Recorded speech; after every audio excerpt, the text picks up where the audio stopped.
কেমন বলে হুজুর বেশি বললেন না, বেশি বললে কোন সময় গুম হয়ে যান। আমরা বললাম গুম করে দাও, মেরে দাও, জেলে দাও, কিংবা ফাঁসিতে ঝুলিয়ে দাও। আল্লাহ আল্লাহ রসুলের কথা বলছি, বলবো, মরতে দম তাক বলতেই থাকবো, ঠিক কিনা?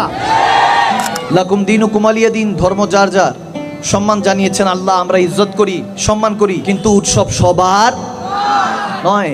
যার যার ধর্ম শেষে পালন করবে। মিলাদুন নবী তাবারক না জায়েজ, কিন্তু দুর্গা পূজার প্রসাদ জায়েজ হয়ে গেল। একজন দুইজনকে একসাথে বলা যাবে না? বুঝার জন্য বলছি। আমার হুজুরে পাক ইবনে মাজার মধ্যে হাদিস এসেছে, বলেছেন যে শেষ জামানা এমন হবে মুসলমান আল্লাহর সাথে শিরক করবে, কখনোই ইসলাম সমর্থন করে না রব্বে করিমের সাথে কাউকে শরীক করা, ঠিক না? আমরা এখন টুপি পরে, পাঞ্জাবি পরে, দাড়ি রেখে, হুজুরে পাকের লেবাস পরে যেই বর্বরতা চালাচ্ছি, যেই গুনাহ করছি, আমি চিন্তা করি গজব নাজিল হয় না কেন? আলাইহিস সালামের উম্মতরা গোস্তাখি করেছে, আল্লাহ প্লাবন দিয়ে দিয়েছেন, পানিতে ভাসিয়ে দিয়েছে জামানা। লূত আলাইহিস সালামের জামানায় পুরুষ জিনা করেছে, বলাৎকার করেছে, লওয়াতাত করেছে, আল্লাহ জমিনকে উল্টে দিয়েছেন। চিন্তা করি এক এক নবী, এক এক উম্মতরা যখন জুলুম করেছে, পাপাচারের মধ্যে ডুবে গিয়েছে, আল্লাহ আযাব গজব নাজিল করেছেন। আদম সফিউল্লাহ থেকে ঈসা রুহুল্লাহ পর্যন্ত যত উম্মত যত গুনাহ করেছে, সব গুনাহ শেষ নবী, শ্রেষ্ঠ নবী, শ্রেষ্ঠ উম্মতরা করছে। তারপর আল্লাহ গজব কেন নাজিল করে না? এজন্য করে না কারণ আল্লাহ তাবারক ওয়া তাআলা খরার বুকে রাহমাতুল লিল আলামিন পাঠিয়ে দিয়েছে। যেখানে আলামিনের রহমত চলে আসছে, সেখানে আর গজব থাকতে পারে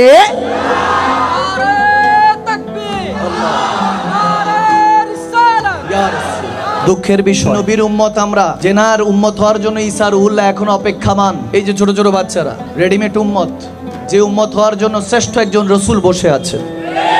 আমি শুনতে পেলাম এরকম, লা ইলাহা ইল্লাল্লাহ জিতবে দাড়ি পাল্লা। নাউজুবিল্লাহ, নাউজুবিল্লাহ। বাইত গিয়ে কইেন, আরো জোরে পড়েন।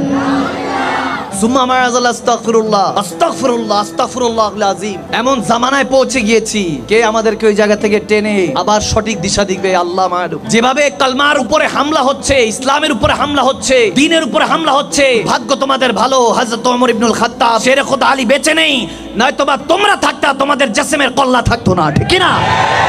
আমরাই তো সে মুসলমান যারা বদরের প্রান্তরে 313 জন যখন নেমেছিলাম, কাফের 1000 ছিল, 4-5টা তলোয়ার, 7-8টা ঘোড়া, একটা খেজুর খেয়ে আমরা নেমেছিলাম।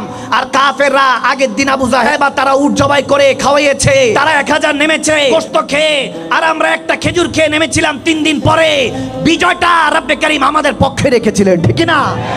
যারা বলেছে এরা কি পারবে, তারা মিশে গিয়েছে, আর আমরা সেই 3-4টা তলোয়ার দিয়ে একটা খেজুর খেয়ে ইতিহাসকে রচনা করেছি, ঠিক না? তো সেই মুসলমান এখন নাই, নাই, নাই।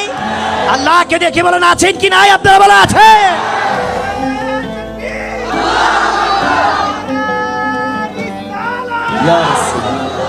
সমস্যা হলো ওই স্টেজে উঠে একজন আরেকজনের গীবতে ব্যস্ত থাকে, আমরা আলেমে দিনরা হাকিকতটা ধরিয়ে দেই না। এই জন্য মুসলমান, সাধারণ মুসলমানরা বলে হুজুররা কেন এত মারামারি, আলাদা থাকবে। যারা হুজুরে পাকের, রসুলে পাকের গোলামিতে আসবে, উম্মতির মধ্যে চলে আসবে, আল্লাহর বান্দা হয়ে যাবে, তারা কখনো তাফারুক করবে না, বিশৃঙ্খলা করবে না। ওয়াতাসিমু বিহাবলিল্লাহি জামিআন ওয়া লা তাফারাকু। মুসলমান যখন এক কাতারে চলে আসবে রসুলের কোয়ার মতো, তখন ইহুদি নাসারাদের ষড়যন্ত্র সব ধূলিসাৎ হয়ে যাবে, ঠিক না? এক কাতারে আসতে হবে মুসলমান, এক কাতারে।